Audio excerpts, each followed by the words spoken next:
Chapter 4 Rulers of Terabithia. Because school had started on the first Tuesday after Labor Day, it was a short week. It was a good thing because each day was worse than the one before. Leslie continued to join the boys at recess, and every day she won. By Friday, a number of 4th and 5th grade boys had already drifted away to play King of the Mountain on the slope between the two fields. Since there were only a handful left, they didn't even have to run heats, which took away a lot of the suspense. Running wasn't fun anymore, and it was all Leslie's fault.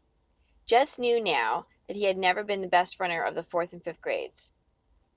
Jess knew now that he would never be the best runner of the 4th and 5th grades, and his only consolation was that neither would Gary Fulcher. They went through the motions of the contest on Friday, but when it was over and Leslie had won again, everyone sort of knew without saying, so that it was the end of the races. At least it was Friday, and Miss Edmonds was back. The 5th grade had music right after recess. Jess had passed Miss Edmonds in the hall earlier in the day, and she had stopped him and made a fuss over him. "Did you keep drawing this summer?" "Yes'm." "May I see your pictures, or are they private?" Jess shoved his red hair off his red forehead. "I'll show you them." She smiled her beautiful, even-toothed smile and shook her shining black hair back off her shoulders. "Great," she said. "See you." He nodded and smiled back. Even his toes had felt warm and tingly. Now, as he sat on the rug in the teacher's room, the same warm feeling swept through him at the sound of her voice. Even her ordinary speaking voice bubbled up from inside her, rich and melodic. Miss Edmonds fiddled a minute with her guitar, talking as she tightened the strings to the jingling of her bracelets and the thrumming of chords. She was in jeans, as usual, and sat there cross-legged in front of them, as though that was the way teachers always did. She asked a few of the kids how they were and how their summer had been. They kind of mumbled back. She didn't speak directly to Jess, but she gave him a look with those blue eyes of hers that made him zing like one of the strings she was strumming. She took note of Leslie and asked for an introduction, which one of the girls prissily gave. Then she smiled at Leslie, and Leslie smiled back. The first time Jess could remember seeing Leslie smile since she won the race on Tuesday. "What do you like to sing, Leslie?" "Oh, anything." Miss Edmonds picked a few odd chords and then began to sing, more quietly than usual for that particular song. "I see a land bright and clear, and the time's coming near, when we'll live in this land, you and me, hand in hand." People began to join in, quietly at first, to match her mood, but as the song built up at the end, their voices did as well, so that by the time they got to the final, "Free to be you and me," the whole school could hear them. Caught in the pure delight of it, Jess turned, and his eyes met Leslie's. He smiled at her. What the heck? There wasn't any reason he couldn't. What was he scared of, anyhow? Lord, sometimes he acted like the original yellow-bellied sapsucker. He nodded and smiled again. She smiled back. He felt there in the teacher's room that in the beginning of a new season in his life, and he chose deliberately to make it so. He did not have to make any announcement to Leslie that he had changed his mind about her. She already knew it. She plucked herself down beside him on the bus and squeezed over closer to make room for Maybelle on the same seat. She talked about Arlington, about the huge suburban school she used to go to with its gorgeous music room, but not a single teacher in it as beautiful or as nice as Miss Edmonds. "You had a gym?" "Yeah, I think all the schools did, or most of them anyway." She sighed. "I really miss it. I'm pretty good at gymnastics." "I guess you hate it here." "Yeah." She was quiet for a moment, thinking. Jess decided about her former school, which she saw as bright and new with a gleaming gymnasium larger than the one at the consolidated high school. "I guess you had a lot of friends there, too."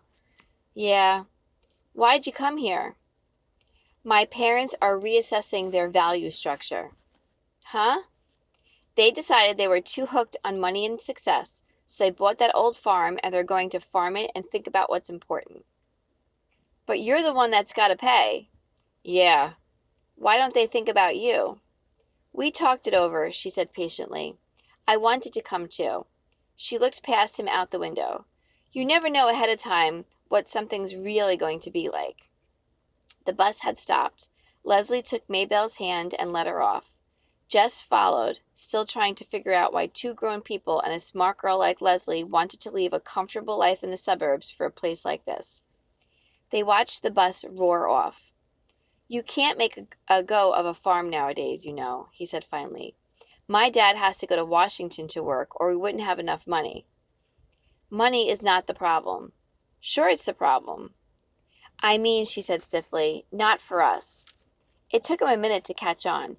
He did not know people for whom money was not the problem. Oh, he tried to remember not to talk about money with her after that. But Leslie had other problems at Lark Creek that caused more of a rumpus than lack of money. There was the matter of television. It started with Mrs. Myers reading out loud a composition that Leslie had written about her hobby. Everyone had had to write a paper about his or her favorite hobby. Jess had written about football, which he really hated, but he had enough brains to know that if he said it was drawing, everyone would laugh at him. Most of the boys swore that watching the Washington Redskins on TV was their favorite hobby. The girls were divided. Those who didn't care much about what Miss Myers thought chose watching game shows on TV. And those like Wanda K. Moore, who were still aiming for A's, chose reading good books. But Mrs. Myers didn't read anyone's paper out loud except Leslie's.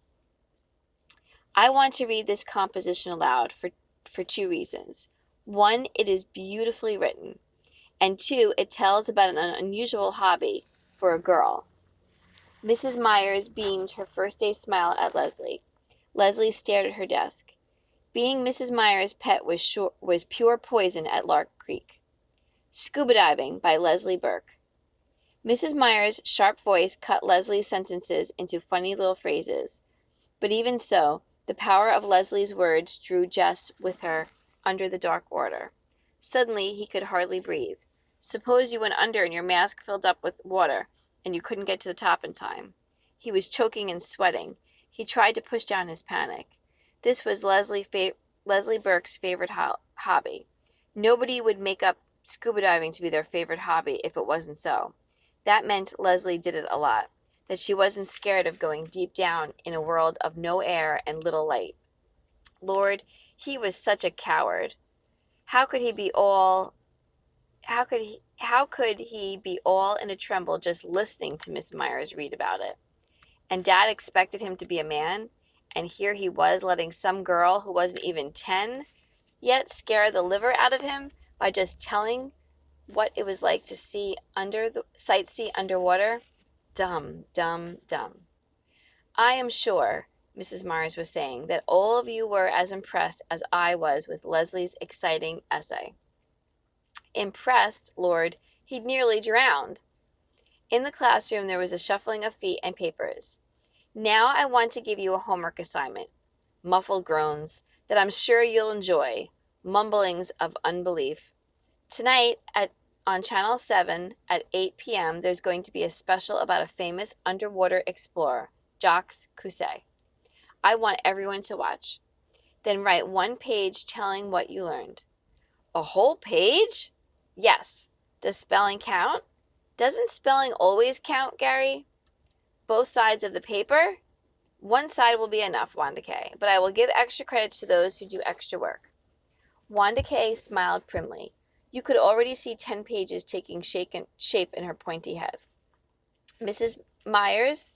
"Yes, Leslie." Lord, Mrs. Myers was liable to crack her face if she kept up smiling like that. "What if you can't watch the program?"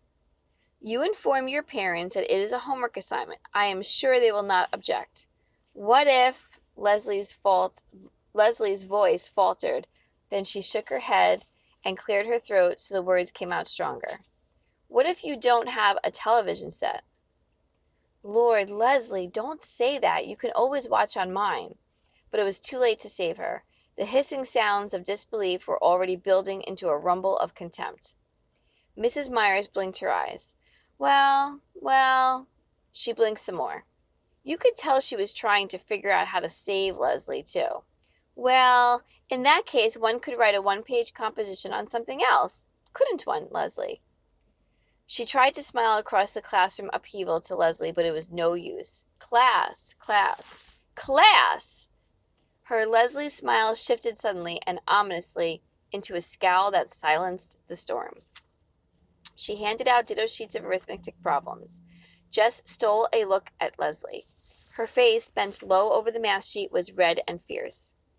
At recess time, when he was playing King of the Mountain, he could see that Leslie was surrounded by a group of girls led by Wanda Kay. He couldn't hear what they were saying, but he could tell by the proud way Leslie was throwing her head back that the others were making fun of her. Greg Williams grabbed him then, and while they wrestled, Leslie disappeared. It was none of his business, really, but he threw Greg down the hill as hard as he could and yelled to no one in particular, "Gotta go!" He stationed himself across from the girls' room. Leslie came out in a few minutes. He could tell she had been crying. "Hey, Leslie," he called softly. "Go away!" She turned abruptly and headed the other way in a fast walk. With an eye on the office door, he ran after her. Nobody was supposed to be in the halls during recess. "Leslie, what's the matter?" "You know perfectly well what's the matter, Jess Aarons." "Yeah," he rubbed his hair. "If you just kept your mouth shut, you could always watch at my—" But she had wheeled around again and was zooming down the hall. Before he could finish the sentence and catch up with her, she was swinging the door to the girls' room right at his nose. Jess slunk out of the building. He couldn't risk Mr. Turner catching him hanging around the girls' room as though he were some kind of weirdo or something. After school, Leslie got on the bus before he did and went straight to the corner of the long back seat, right to the 7th grader's seat. He jerked his head at her to warn her to come up farther up front, but she wouldn't even look at him. He could see the 7th graders headed for the bus, the huge, bossy girls and the mean, skinny, narrow-eyed boys. They'd kill her for sitting in their territory. He jumped up and ran to the back and grabbed Leslie by the arm. "You gotta come to your regular seat, Leslie." Even as he spoke, he could feel the bigger kids pushing up behind him down the narrow aisle. Indeed, Janice Avery, who among all the 7th graders was the one person who devoted her entire life to scaring the wits out of anyone smaller than she was right behind him. "Move, kid." He planted his body as firmly as he could, although his heart was knocking at his Adam's apple. "Come on, Leslie," he said, and he made himself turn and give Janice Avery one of those lookovers from frizz blonde hair past too-tight blouse and broad-beam jeans to gigantic sneakers. When he finished, he swallowed, stared straight up into her scowling face, and said almost steadily, "Don't look like there'll be enough room across the back here for you and Janice Avery." Somebody hooted, "Weight Watchers is waiting for you, Janice." Janice's eyes were hate-mad, but she moved aside for Jess and Leslie to make their way past her to their regular seat. Leslie glanced back as they sat down and then leaned over. "She's going to get you for that, Jess. Boy, she is mad." Jess warmed to the tone of respect in Leslie's voice, but he didn't dare look back. "Heck," he said, "you think I'm going to let some girl like that scare me?" By the time they got off the bus, he could finally send a swallow past his Adam's apple without choking. He even gave a little wave at the back seat as the bus pulled off. Leslie was grinning at him over Maybelle's head. "Well," he said happily, "see you." "Hey, do you think we could do something this afternoon?" "Me too! I want to do something too!" Maybelle shrieked. Jess looked at Leslie. No was in her eyes. "Not this time, Maybelle. Leslie and I have got something we've got to do just by ourselves today. You can carry my books home and tell Mama I'm over at Burke's, okay?" "You ain't got nothing to do. You ain't even planned nothing." Leslie came and leaned over Maybelle, putting her hand on the little girl's thin shoulders. "Maybelle, would you like some new paper dolls?" Maybelle slid her eyes around suspiciously. "What kind?" "Life in colonial America." Maybelle shook her head. "I want Bride or Miss America." "You can pretend these are Bride paper dolls. They have lots of beautiful long dresses." "What's the matter with them?" "Nothing. They're brand new." "How come you don't want them if they're so great?" "When you're my age," Leslie gave a little sigh, You just don't play with paper dolls anymore. My grandmother sent me these. You know how it is. Grandmothers just forget you're growing up. Maybelle's one living grandmother was in Georgia and never sent her anything. You already punched him out? No, honestly. All the clothes punch out too. You don't have to use scissors. They could see she was weakening. How about, Jess began, you coming down and taking a look at them, and if they suit you, you can take them along home when you go tell Mama where I am. As they watched Maybelle tearing up the hill, clutching her new treasure, Jess and Leslie turned and ran up over the empty field behind the old Perkins place and down to the dry creek bed that separated farmland from the woods. There was an old crab apple tree there, just as the bank of the creek bed, from which someone long ago had hung a rope. They took turns swinging across the gully on the rope. It was a glorious autumn day, and if you looked up as you swung, it gave you the feeling of floating. Jess leaned back and drank in the rich, clear color of the sky. He was drifting like a fat, white, lazy cloud back and forth across the blue. Do you know what we need? Leslie called to him. Intoxicated as he was with the heavens, he couldn't imagine needing anything on earth. We need a place, she said, just for us. It would be so secret that we would never tell anyone in the whole world about it. Jess came swinging back and dragged his feet to stop. She lowered her voice almost to a whisper. It might be a whole secret country, she continued, and you and I would be the rulers of it. Her words stirred inside of him. He'd like to be a ruler of something, even something that wasn't real. Okay, he said. Where could we have it? Over there in the woods where nobody would come and mess it up. There were parts of the woods that Jess did not like. Dark places where it was almost like being underwater, but he didn't say so. I know, she was getting excited. It could be a magic country like Narnia, and the only way you could get in is by swinging across on this enchanted rope. Her eyes were bright. She grabbed the rope. Come on, she said. Let's find a place to build our castle stronghold. They had gone only a few yards into the woods beyond the creek bed when Leslie stopped. How about right here, she asked. Sure. Jess agreed quickly, relieved that there was no need to plunge deeper into the woods. He would take her there, of course, for he wasn't such a coward that he would mind a little exploring now and then farther in amongst the ever-darkening columns of the tall pines. But as a regular thing, as a permanent place, this is where he would choose to be.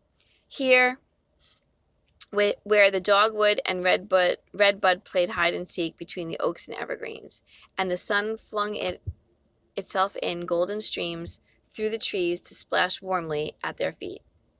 Sure, he repeated himself, nodding vigorously. The underbrush was dry and would be easy to clear away. The ground was almost level. This will be a good place to build. Leslie named their secret land Terabithia, and she loaned Jess all of her books about Narnia, so he would know how things went in a magic kingdom, how the animals and the trees must be protected, and how a ruler must behave. That was the hard part. When Leslie spoke, the words rolling out so regally, you knew she was a proper queen. He could hardly manage English, much less the poetic language of a king. But he could make stuff. They dragged boards and other materials down from the scrap heap by Miss Bessie's pasture and built their castle stronghold in the place they had found in the woods. Leslie filled a 3-pound coffee can with crackers and dried fruit and a 1-pound can with strings and nails. They found 5 old Pepsi bottles, which they washed and filled with water, in case, as Leslie said, of siege.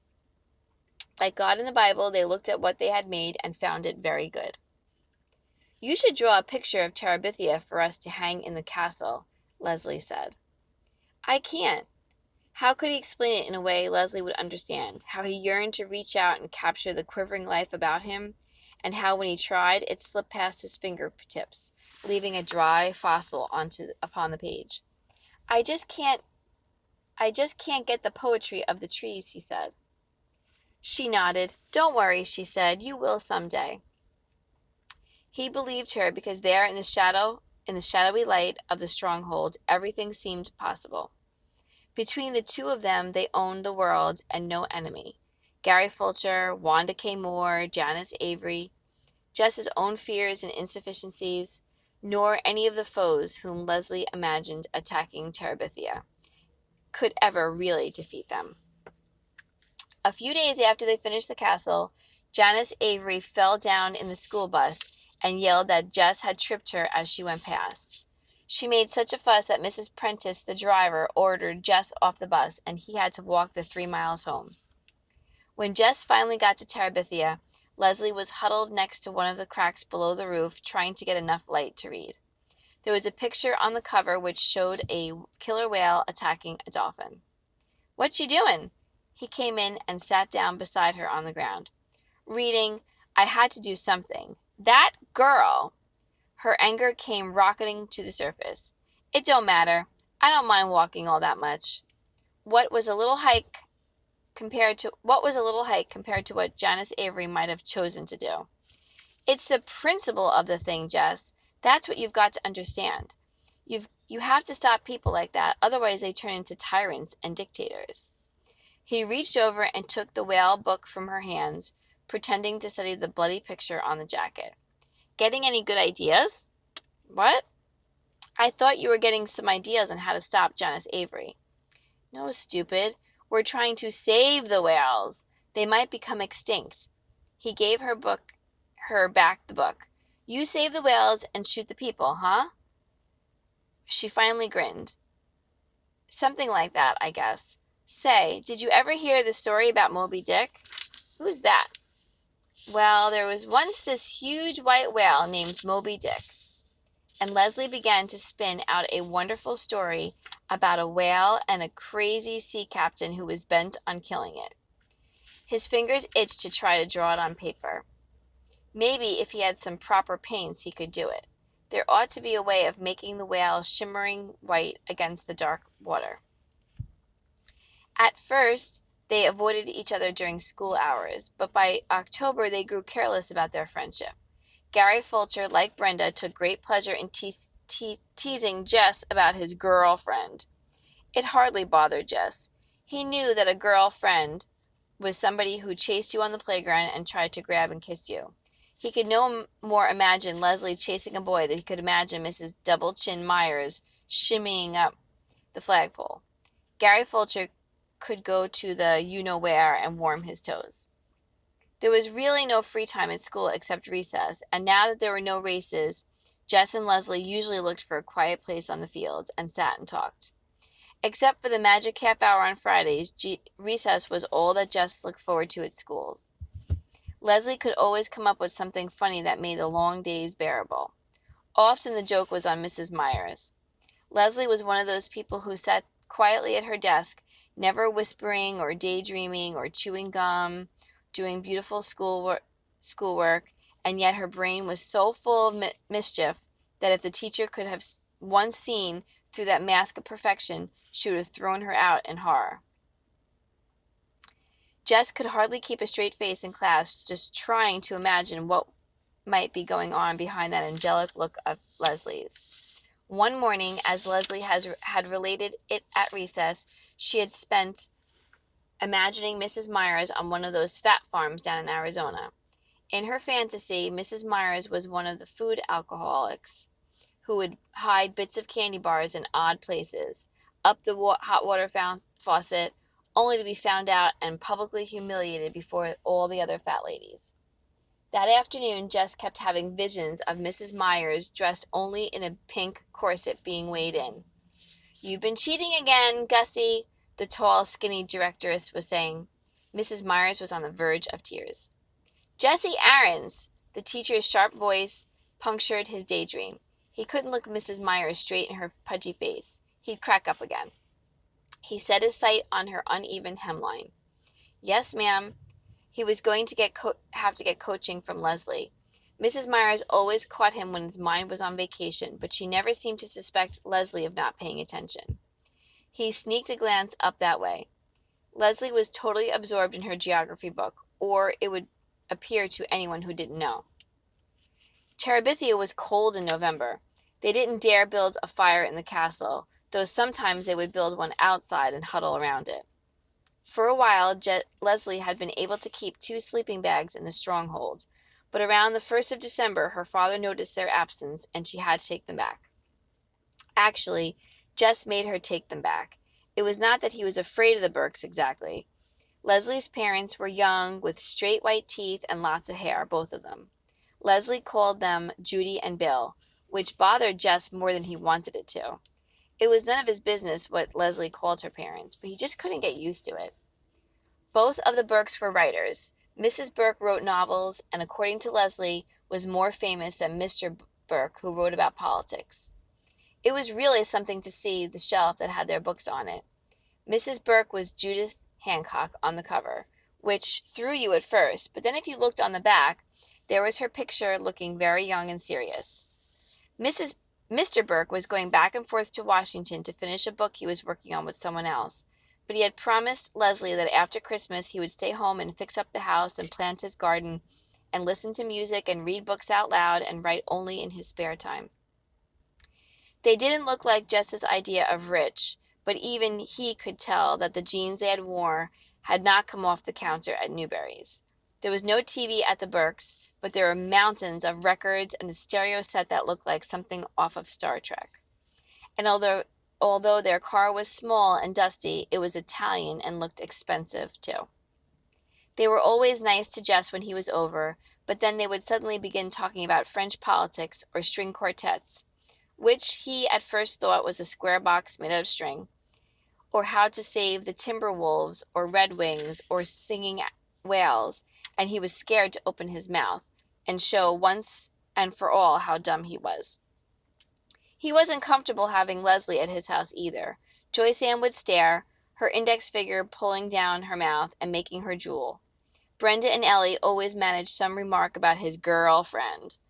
His mother acted stiff and funny just the way she did when she had to go up to school about something.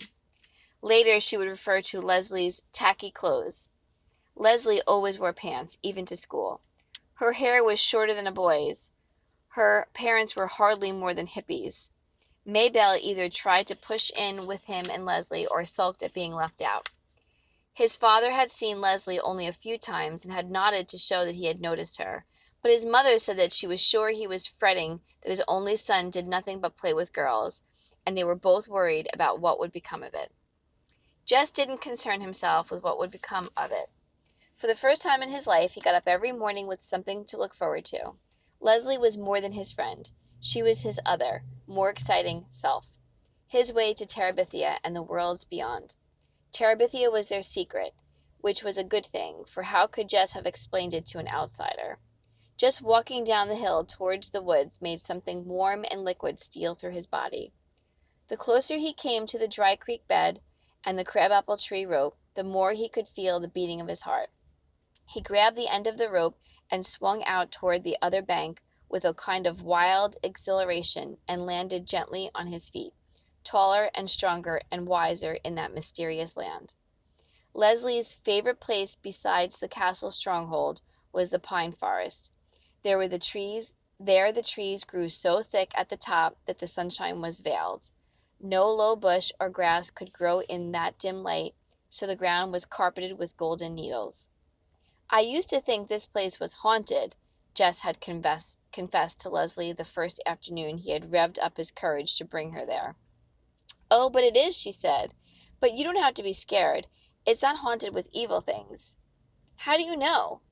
You can just feel it. Listen. At first, he heard only stillness. It was the stillness that had always frightened him before. But this time, it was like the moment after Miss Edmonds finished a song, just after the chords hummed down to silence. Leslie was right. They stood there, not moving, not wanting the swish of dry needles beneath their feet to break the spell. Far away from their former world came the cry of geese heading southward. Leslie took a deep breath. This is not an ordinary place, she whispered. Even the rulers of Terabithia come into it only at times of greatest sorrow or of greatest joy. We must strive to keep it sacred. It would not do to disturb the spirits. He nodded, and without speaking, they went back to the creek bank, where they shared together a solemn meal of crackers and dried fruit. The end of chapter 4.